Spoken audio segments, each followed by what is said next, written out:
मुझे एक चीज बताएं कि अब 2 साल में लेकिन आप इस सिचुएशन पे, इस हालत पे मजबूर नहीं हुए कि आप गवर्नर राज की बात कर सकें।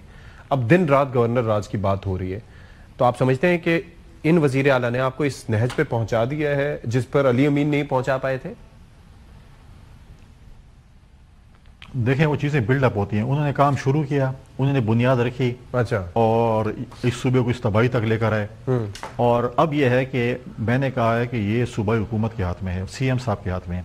अगर मैं कहता हूँ, आप कहते हैं कि जी हमारे हालात ख़राब हैं, हमें अमन चाहिए लेकिन फौज के बगैर चाहिए, तो मैं नहीं समझता। मैं कहता हूँ कि बहादुर पुलिस है लेकिन इक्विप्ड नहीं है, उनकी कैपेसिटी बिल्डिंग नहीं हुई, सीटीडी हमारी उस तरीके से नहीं है, बाकी और चीज़ें हमारी ऐसे हमारी बहुत बड़ा काम भी करें, लेकिन उनके पास जो उनको चीज़ें चाहिए, क्या उनको हमने वो चीज़ें दी हैं? बुलेट प्रूफ गाड़ियाँ दी हैं? आपको बुलेट प्रूफ गाड़ियाँ मिलती हैं, आप कहते हैं मैं नहीं चाहिए। आपने क्या उनको मतलब है कि जो रातों को अपनी जान पर खेलते हैं, क्या उनके पास बुलेट प्रूफ गाड़ियाँ कोई नहीं है? एम्बुश होता है, अपने आप को खुदा न खासा नहीं बचा सकते हैं। आप उनको उतना इक्विप तो करें, फिर आप फौज को बोले कि जी आप खुदाफिज, आप हम खुद इतने इक्विप हो चुके हैं। आप मर्ज डिस्ट्रिक्ट में आपको पैसे मिले, क्या आप एक थाना, एक पुलिस लाइन, क्या उनको चीज़ को आपने मतलब है उनको डेवलप किया, उनको अपग्रेड किया? कुछ भी नहीं किया।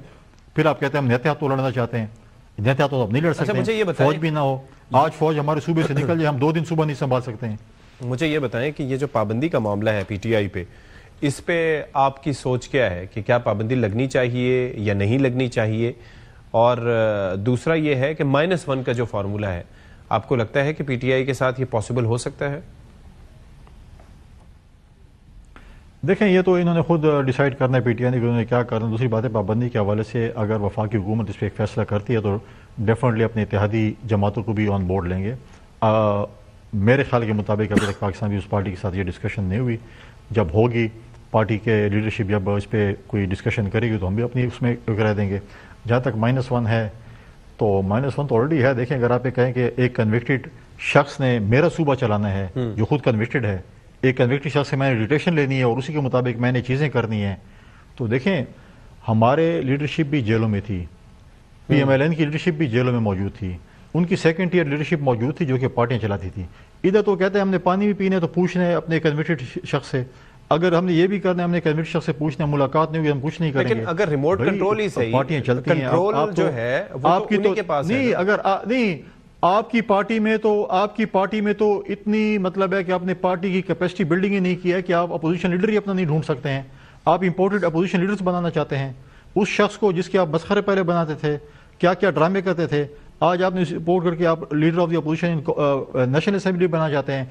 एक और इंपोर्टेड लीडर को आप सेनेट में लीडर ऑफ द अपोजिशन बनाना चाहते हैं। मतलब आपने अपनी पार्टी को इतना भी बिल्ड नहीं किया अनफॉर्चुनेटली कि आपके पास कोई शख्स नहीं है इस वक्त पूरे पाकिस्तान में जिसको आप अपोजिशन लीडर अपनी पार्टी बना सकें। तो अब मुझे ये बताइए कि आज जब हम आपसे बात कर रहे हैं तो किस नहज पे है खैबर पख्तूनख्वा की सियासत और वहाँ की गवर्नेंस के? गवर्नर राज की तैयारियां चल रही हैं या अभी बस काम रुका हुआ है?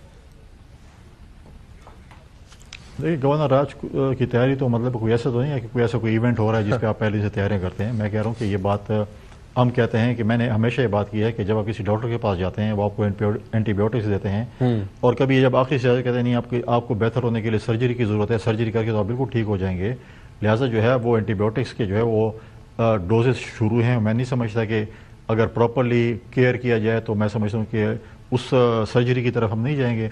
अगर प्रॉपर केयर नहीं होगा तो हमने अपने सूबे की आवाम को भी बचाना है, अपने सूबे का मुस्तकबिल भी बचाना है, हमने अपने सूबे को भी बचाना है, तो हमें इस चीज़ पे मजबूर न करें कि वो गवर्नर राज की तरफ जाए। हम कहते हैं कि अच्छी बात है कि वफाक के साथ कोऑर्डिनेशन के साथ बैठकर, उनके साथ बैठकर हमारे जो अपने वसाइल की जंग है, हमारे अपने वसाइल के इशूज़ हैं, लॉ एंड ऑर्डर के इशूज़ हैं, आप लड़ें। आप वसाइल की जो हमारी जंग है, जो हमारे वफाक ने पैसे देने, हम तैयार है, अपोजिशन वाले तैयार हैं हुकूमत के साथ सपोर्ट करने के लिए कि हम अपनी वहाँ पर जंग दलील और दलाइल से लड़ेंगे, गालम गलोच से नहीं लड़ेंगे। हम अपनी वसाइल लेकर आएंगे अपने सूबे के लिए। जहाँ तक अमन अमान के इशूज़ है उसमें मैं समझता हूँ कि सूबाई हुकूमत को वफाक के साथ बैठकर एक जगह पर बैठकर अमन अमान के लिए इकट्ठे काम करना चाहिए। हमने भी किया, 2008 से 2013 तक हमारी हुकूमत थी, क्या कुछ हमने नहीं किया। जानों के नजराने पेश किए सिक्योरिटी फोर्सेस के नौजवान ऑफिसर्स ने, सियासतदानों ने, मीडिया के दोस्तों ने, खैबर पख्तूनख्वा में एपीएस के बच्चों ने शहादतें दी अमन के लिए। तो अब मुझे जरा ये बताइए कि ये जो 2 रोजा कौमी कॉन्फ्रेंस है उसके अंदर कहा यह जा रहा है कि आपकी जमात को अप्रोच किया जाएगा, तो क्या उसके ऊपर क्या वो सिलसिला होगा कि यहाँ पर केपी में हम देख रहे हैं कि गवर्नर आप हैं, लेकिन आपके साथ भी इतना कोई खास वर्किंग रिलेशनशिप नहीं है जैसा होना चाहिए, और ऊपर से वो आपकी जमात को ही अप्रोच करना चाह रहे हैं कि जी आप मुफाहमत में अपना रोल प्ले करें, तो क्या इस पर रिस्पॉन्स होगा आपका? देखें, अगर पार्टी की नुमाइंदगी तो पार्टी करेगी। मैं जब पिछली दफ़ा जब जिरगा हुआ था तो पार्टी को भी जो है इनविटेशन थी, पीपल्स पार्टी का अपना डेलीगेशन किया था। एज ए गवर्नर उन्होंने मुझे इनविटेशन दी थी, मैं एज ए गवर्नर उनके पास गया था और हमने एक पॉजिटिव रिस्पॉन्स दिया था। पूरी पॉलिटिकल पार्टीज उस जिरगे में मौजूद थी, बाकी स्टेक होल्डर्स, मतलब है कि हमारे सिविल सोसाइटी के लोग भी मौजूद थे। स्पीकर साहब को चाहिए कि उस चीज़ को भी आगे बढ़ाएं और जो अप्रोच करेंगे अब देखते हैं कि पार्टी क्या जवाब देती है। इनको तो हमेशा ये वतीरा रहा है, ये क्या उम्मीद रखते हैं लोगों से? इनके पास जब भी कोई जाता था ये कहते थे नो, वो एक क्रॉस लगा होता है कि 1 वे ट्रैफिक है। हम कहीं ये कहते हैं हमारे पीछे अगर आप चलेंगे तो वेल एंड गुड, हम किसी के पीछे चलने को तैयार नहीं है, हम किसी की बात मानने को तैयार नहीं, किसी कॉन्फ्रेंस में जाने को नहीं। हमने इनको कहा था कि चार्टर ऑफ इकोनॉमी करते हैं, चार्टर ऑफ जो प्रॉस्पेरिटी करते हैं, चार्टर ऑफ डेमोक्रेसी को आगे लेकर चलते हैं। ये तो हर किसी के लिए तैयार नहीं थे, ये तो कहते हैं हम कुछ भी नहीं है।